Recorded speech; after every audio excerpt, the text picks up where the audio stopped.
Jordan, what's the mood of the team coming out? Obviously, Saturday was a rough day, and a lot of stuff was said afterwards. What's the mindset of the team heading in this next game? Everybody's mindset is to get a W. Of course, we're just trying to focus on becoming closer, even though we're already close. Just getting tighter and just trying to finish the season strong. Nick just said a while ago that you guys had a team meeting with Coach Green. How important was it to have that, and I guess to everybody kind of get on the same page? It was very important. I mean, there was a lot of ways people could have took his comments, but me personally, I didn't really take it no type of way. I kind of knew when he said it was going be the deal that it is, but the team meeting was helpful for everybody. Everybody get a clear understanding, and for us to be on the same page, and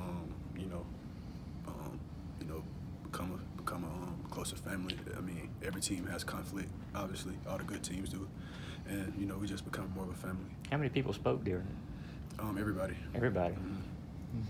Did you guys have a practice yesterday? And yeah, so did it have any effect, or was that before or after the meeting? No, I feel like everybody feels better today than they did waking up, Sunday rather. But we're really just trying to focus on the next game. That's been everybody focus and energy. We just focus on Texas A&M.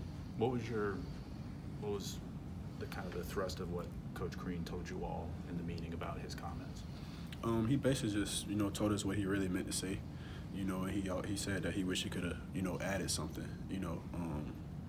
To not cover anything up, but to make it more clear what he was trying to say. And sometimes things get interpreted the wrong way, and that's what it was. Regardless of what he said in the post-game presser, like what type of attitude does he take, like in the locker room right after like a tough loss like that, after Ole Miss or any of the other SEC losses, like just chill?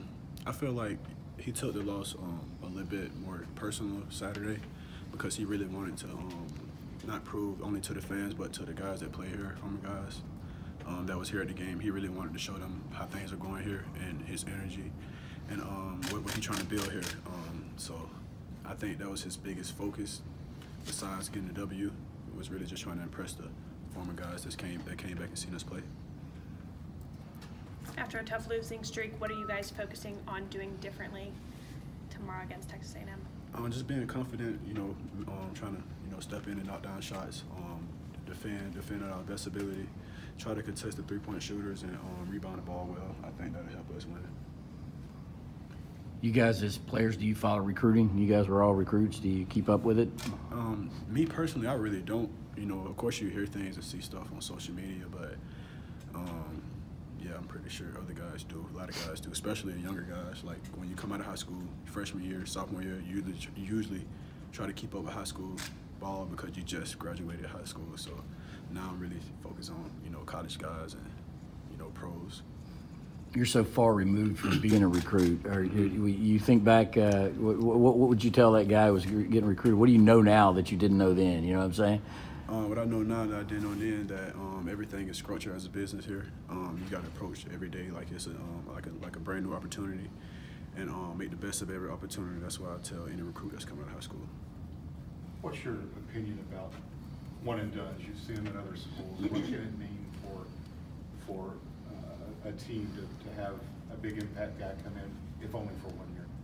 One and done. I mean, I think that's amazing. You get to do something you love at a very young age. I'm all for it.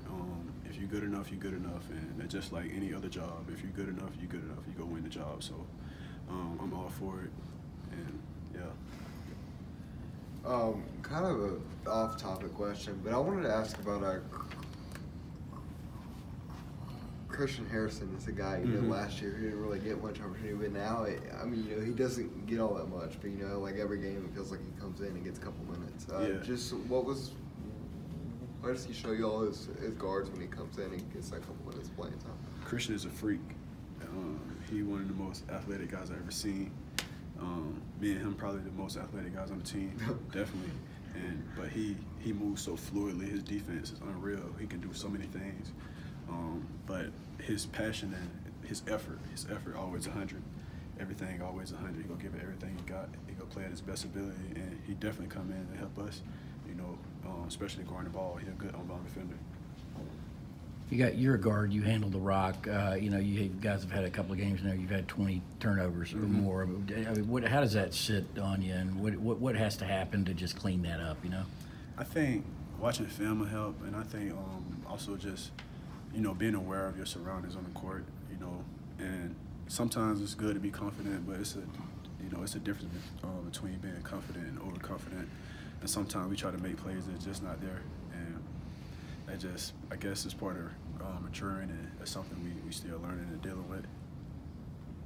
Any other questions for Mr. Harris?